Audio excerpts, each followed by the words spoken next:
Method parameters are used to pass values from one method to another. A method can have as many parameters as needed. Parameters are declared within the parentheses that follow the name of the method when it is defined. This is called the parameter list. If an empty set of parentheses follows a method name, the method does not require any parameters and none should be provided when invoking the method. To get a better understanding of method parameters, let's look at an example using strings. Here is a project named parameters with a class also named parameters. The main method stub is included. Outside of the main method, let's create a method called welcome message. This method will have a return type of void, and it will be a static method. To review, the static keyword is used for methods that will not be invoked through an object. Within the parentheses here, we will create the parameter list. This method will only have one parameter, and it will be of type string. The string parameter will be assigned a name of fname. Inside the body of the welcome message method will be a single print line statement. This statement will print out the string welcome followed by the name that is provided through the method parameter fname. That is all the welcome message will contain. Because this method is a static method, we can invoke it within the main method simply by typing the name of the method along with the appropriate parameters. Notice if we do not include any parameters, we get the error, the method welcome message in the type parameters is not applicable for the arguments, and then we see an empty set of parentheses.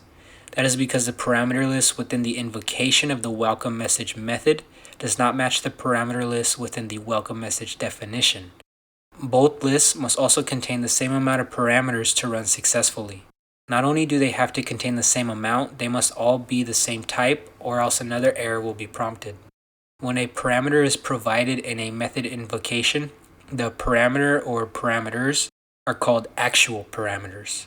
The parameters within the parameter list of the method definition are called formal parameters.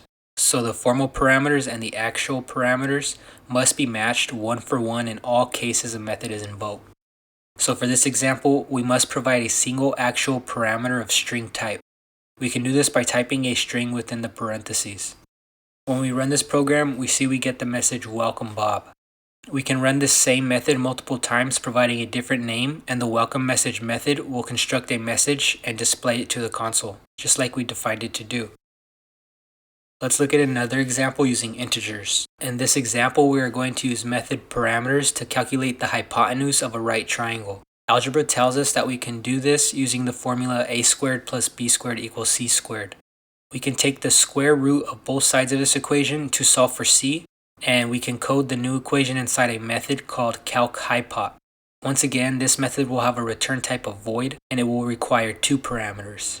Notice the type of these parameters will be int. Using the two parameters, this method will calculate the length of a triangle's hypotenuse and store the value in a variable we will call c.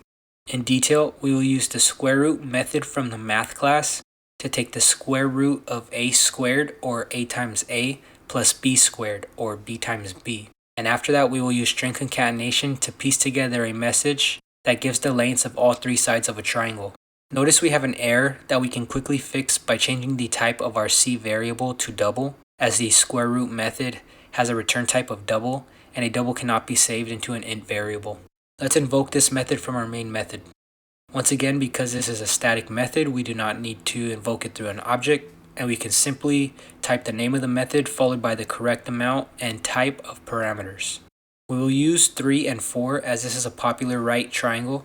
And if you remember Algebra 1, you remember the famous 3, 4, 5 right triangle. And you know when we run this, we will get a value of 5. When we invoked the calchypot method, we provided two values, 3 and 4. These values are literal values. We can also provide variables, as you can see here.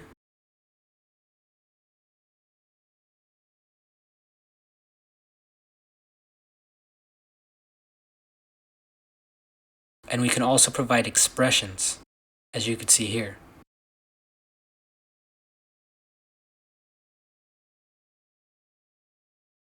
As long as the actual parameter list amount and type matches the formal, a literal value, variable, or expression can be provided as an actual parameter.